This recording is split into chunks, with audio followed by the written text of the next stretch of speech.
charge. Is that the top tier one? So the top tier, we haven't got an EPA estimate on, but we're expecting it'll be 400 miles or more. But for the moment, our current only EPA estimate rated battery is going to be 314 for the truck or 316 for the SUV. What's the size of the battery pack? We haven't shared that information, so I don't know.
So 2 magnets here, close that, and that's going to be our level 1 portable charger that's included in the vehicle there. Does it come with a NEMA 14-50 adapter?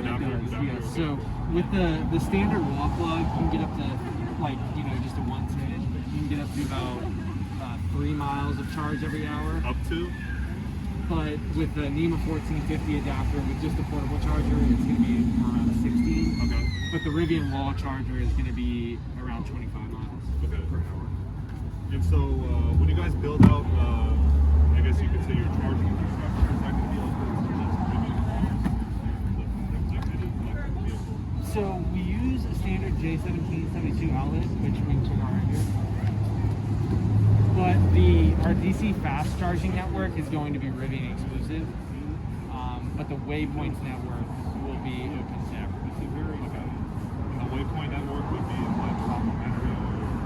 So what we're going to do at launch is everyone who gets a Rivian will have a membership package. We haven't announced the length of the free trial of the membership or the cost afterwards, just because there are some different conversations going around that at the moment. But the charging will be included with the membership, but after the membership expires, you would have to pay for that cost. So does this car have any self-driving capabilities? So what we have is a Driver Plus system. It's going to have lane centering, cruise control, adaptive distance, everything like that. But it's going to be level 2, not up to level 3. But there are 29 total sensors in the vehicle that give you a really highly elevated level 2. Is level 3 considered the full self-driving? So level 3, there's 5 total. Okay. So what is going to be available on this is going to be the same level as Tesla, includes standard as well. So the Tesla Autopilot is considered a level 2? So, sorry, that's what I was going to say. Standard, then the upgraded, what you would pay for, that's going to be level 3, level 4 for them.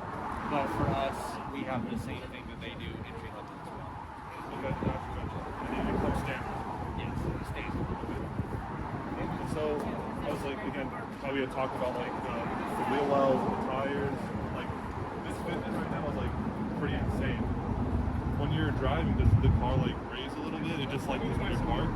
So we're actually in the lowest air suspension mode right now. Yeah, it looks like it. As far as ground, we talk in terms of ground clearance, our ride height. So this is at 9.5 inches. Okay. And that's the lowest drivable mode that you can go in. And that's going to be best, highway driving. the vehicle does also automatically adjust itself for aerodynamic efficiency while you're in motion. But back there, we're going to see it's a little bit more raised up, and it's going to be the same thing. It's just the air suspension is better. Does it go higher than that one over there? So I'm not exactly sure what that one is. I'm imagining that's like the high ride setting, which is probably going to be 13.1, but it does go as high as 14.9.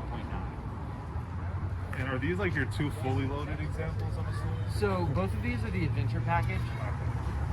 We do have just two trim levels, the Explore package and the Adventure package, and these are both the Adventure. But the drive performance, the standard safety features, they're all going to be the same. The only difference between the packages are just a couple of interior features that are going to be slightly different. Okay. Yeah. If I wanted to order one of these today, how long would I have to wait?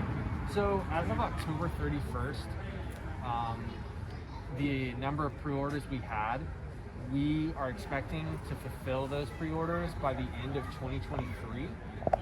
So there's not an exact timeline because things could change, but that's currently what our projection is. And like, what rate are you manufacturing these cars at right now? So we don't have that exact number, but our plan is to deliver 1,000 vehicles by the end of this year and have built 1,200.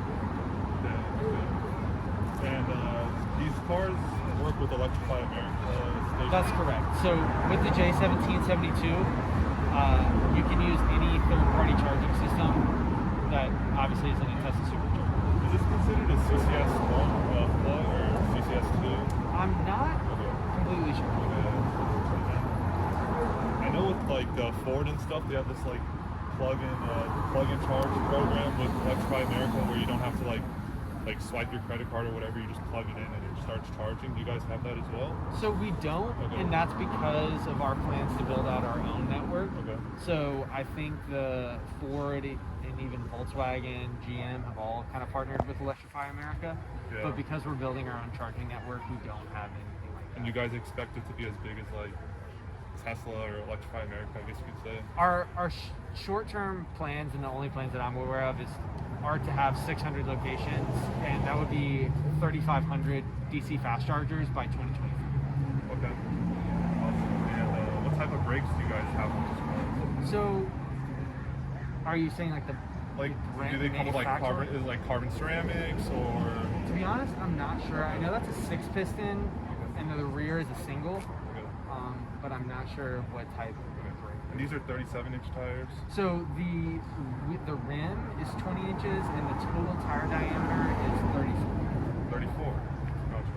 Yeah, they're some pretty meaty tires. Yes. These are all-terrain, 20-inch all-terrain wheels, so they're definitely are beefier, meant to be taken basically anywhere. Have you personally driven one of these cars? Yes. How's the ride? Incredible.